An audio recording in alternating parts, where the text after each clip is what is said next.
Que signifie Jésus écrivant sur le sable? Jésus écrivant sur le sable est un acte symbolique, riche en signification.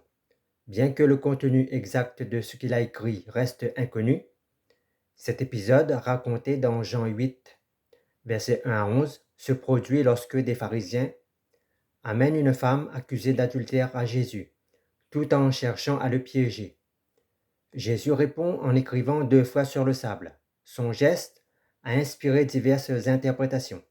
Bien sûr, nous ne devons pas faire passer nos convictions pour la parole de Dieu, même si elles nous semblent justes ou probables. Comme dit la parole, il ne faut pas aller au-delà de ce qui est écrit.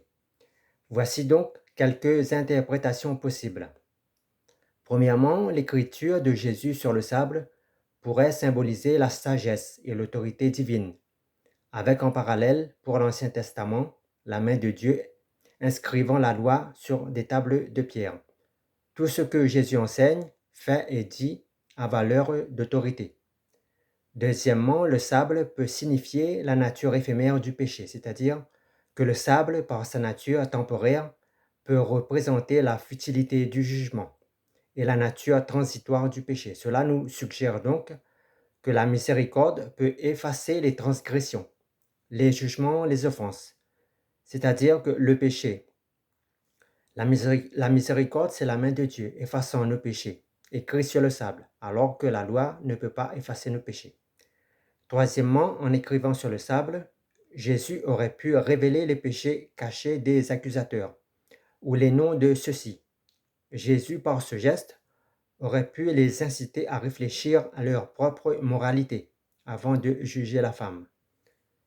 Quatrièmement, l'acte d'écriture pourrait aussi avoir servi à créer une pause dans la confrontation, permettant à Jésus de répondre avec sagesse et compassion à l'introspection. Pourquoi Jésus a-t-il écrit 2 fois dans le sable? Peut-être pour des raisons symboliques et pédagogiques. Certains pensent que Jésus a écrit les péchés des pharisiens, les confrontant à leur propre hypocrisie et les incitant à se retirer. C'est un argument possible, mais si le Saint-Esprit n'a pas jugé bon de nous révéler le contenu exact de ces Écritures, c'est que Dieu avait de bonnes raisons de le faire. D'ailleurs, la parole nous enseigne que tout ce que Jésus a fait ne figure pas dans les Saintes Écritures. En écrivant sur le sable, Jésus a peut-être voulu manifester son autorité en tant que législateur divin, car Jésus dit qu'il est écrit et il dit aussi « mais moi je vous le dis ». Le sable, par sa nature temporaire et éphémère, symbolise la futilité du jugement de l'homme et la possibilité du pardon. La loi condamne, alors que le sable, vu par la grâce de Dieu, symbolise l'effacement du péché. Autrement dit, nos transgressions, dénoncées par la loi écrite sur la pierre contre nous, peuvent être effacées par la grâce du Seigneur Jésus. Quelle est la relation entre l'acte de Jésus écrivant dans le sable et la loi de Moïse? Jésus, en écrivant sur le sable, rappelle l'acte de Dieu, inscrivant la loi sur des tables de pierre, selon Exode 31, verset 18. Cela nous enseigne que Jésus a pleinement l'autorité pour interpréter et réinterpréter la loi mosaïque. Quelle est la relation entre l'écriture de Jésus dans le sable et la notion de jugement? Premièrement, Jésus nous montre dans cette parabole l'hypocrisie de ceux qui jugent sans se considérer eux-mêmes. Et Jésus nous enseigne aussi que le véritable jugement appartient à Dieu et non aux hommes. Deuxièmement, le sable donc symbolise la futilité du jugement humain. Les marques dans le sable peuvent être effacées, tout comme les jugements des hommes sont éphémères, variables et injustes parfois, face à la grâce de Dieu qui exerce la véritable justice divine. La compassion est une loi, issue de la grâce. Elle est supérieure à la loi stricte. La compassion et la sagesse de Jésus transforment la condamnation de la femme en miséricorde, alors que sur le plan strict de la loi, aux yeux de la loi, la femme est condamnable. Le sable symbolise tout ce qui passe. Le roc symbolise la parole de Dieu, c'est-à-dire ce qui demeure éternel. Autrement dit, par la repentance et le sang de Jésus, nos péchés sont effacés, tout comme le vent efface les traces sur le sable. Le sable symbolise des fondements éphémères. Le sable implique l'instabilité, le manque d'assurance. Le sable mouvant inspire la crainte. Le sable est un matériau qui peut être facilement déplacé par le vent ou l'eau. Cela illustre bien l'idée que bâtir sur le sable, c'est investir de son temps, de son énergie pour rien. Le sable, c'est faire reposer sa foi sur le doute. C'est une foi d'apparence ou religieuse. Mais dès que survient une difficulté, la foi s'effondre. Cela signifie qu'on croit en Jésus quand tout va bien.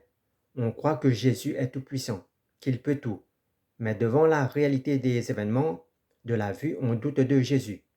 Notre foi se révèle à nous comme instable, comme du sable. Le sable symbolise l'imprévisibilité, car il est difficile de prédire comment il se comportera dans différentes conditions. Cette imprévisibilité est aussi synonyme d'incertitude. Voilà ce que signifie le sable pour un chrétien mal affermi dans la foi, qui marche par la vue et qui ne s'appuie pas sur le roc stable de la parole. Être sur le roc, Christ, signifie méditer la parole tous les jours, être dans une atmosphère de louange, d'adoration, de reconnaissance envers Dieu, être dans la prière, la communion avec Dieu. Prier, c'est aussi rendre visite à Dieu, à notre Père, être en tête-à-tête avec lui parler de nos problèmes, de nos soucis, trouver du réconfort auprès de lui, trouver des solutions auprès de lui, trouver de l'assurance et des conseils pour diriger notre vie. Ne laissons pas le sable, c'est-à-dire le doute, l'incrédulité, creuser une fosse, un piège dans notre marche avec Dieu. Ne laissons pas le sable créer un dysfonctionnement dans l'engrenage de notre foi, qui nous permet de marcher et d'avancer avec Dieu, dans la confiance. La parole de Dieu, la parole du roc, Christ, nourrit notre foi, alors que le sable rend notre foi anorexique. Le sable rend la parole de Dieu indigeste. S'enraciner dans le sable, c'est s'appuyer et faire confiance dans l'homme, et non en Dieu. Le sable, c'est-à-dire les soucis, la convoitise, la séduction, étouffe notre foi. Elle étouffe la parole en nous, en la rendant infructueuse. Le sable symbolise aussi nos pensées volatiles, instables, variables, changeantes, tout comme le sable change de forme et d'apparence au gré du vent. Dieu seul est le même hier, aujourd'hui et éternellement. Tout autre roc, toute autre base qui se trouve à l'extérieur de Christ sont du sable mouvant qui nous entraîne vers la mort. Inexorablement. Il n'a été donné aux hommes pour être sauvés aucun autre roc que celui du roc véritable, à savoir le glorieux Jésus, le Christ. Conclusion, sans la grâce de Dieu, nos péchés restent gravés sur le roc de la loi, ineffaçable, et nous condamnant pour l'éternité. Mais par notre foi en Jésus-Christ, et à cause de son sacrifice, Jésus, la grâce par excellence, lui seul peut effacer le roc de pierre, le roc de la loi, sur laquelle sont inscrits nos péchés, et les ordonnances qui vont avec, et qui nous condamnaient. Jésus transforme le roc de la loi en sable, et cela a pour effet d'effacer nos péchés et notre condamnation. La loi transformée en sable devient illisible. Elle est remplacée par la loi de la grâce, sur laquelle il n'y a aucune condamnation contre nous. Avec Jésus, notre acte devient immaculé, sans tache, sans écrit contre nous.